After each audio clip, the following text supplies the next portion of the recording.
चिलिकार अधिष्ठात्री देवी माँ कालीजाई पीठरे मकर मेला आरंभ होइछि।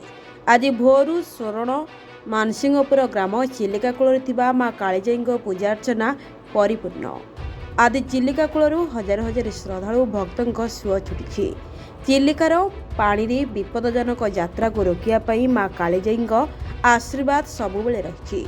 विपद को आयत्त करने सबुबले पूजार्चना कर माँ दर्शन सहित भजन समारोह समाजसेवी बादल कुमार चंपती माँ पाखरे पहुंची दर्शन लाभ करी मंदिरर उन्नतीकरण उपरे नजर रखिछन्ति। भक्त मानी शांति श्रृंखला सह दर्शन सारी फेरुछन्ति। स्वर्ण मानसिंहपुर ग्राम आराध्य देवी माँ कालीजाई पीठ को मत्स्यजीवी मानी वर्ष वर्ष धरी पूजार्चना करिछन्ति। समस्त भक्त माँ को आशीर्वाद भिक्षा करी आनुष्ठानिक भावे भजन समारोह और अन्नछत्र बंटन करा जाइछे। खोर्धारू सूर्यकांत दलाई रिपोर्ट, ओडिशा डिजिटाल।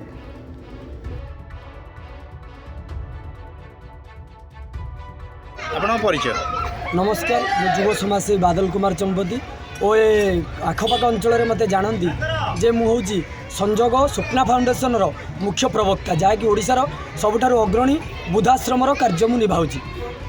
उपलक्षे मोर प्रथम वर्ष आसी यापर किंतु ए वर्ष मत मुख्य अतिथि रूपे जेहेतु एठार ग्रामवासी और मानसिंहपुर और मोर बड़ से स्वर्णर जे कि मत ठीक निमंत्रित कर से भाई मान पाखे मुझे कृतज्ञता और आपण अनुसार मीडिया माध्यम सरकार को निवेदन करुच्ची चिलिकार परिचय माँ कालीजाई पीठ को जमी नूतनीकरण भाव में सबू मंदिर को सरकार अनुष्ठान आसीला बीजेडी सरकार समय मु तथापि मोहन माझी सरकार को अनुरोध करुच्ची जे से अनुष्ठान को अनेले आमे पाखे चिरपकृत रहबू और ग्रामवासी पाखे कृतज्ञता ग्रहण करूँ।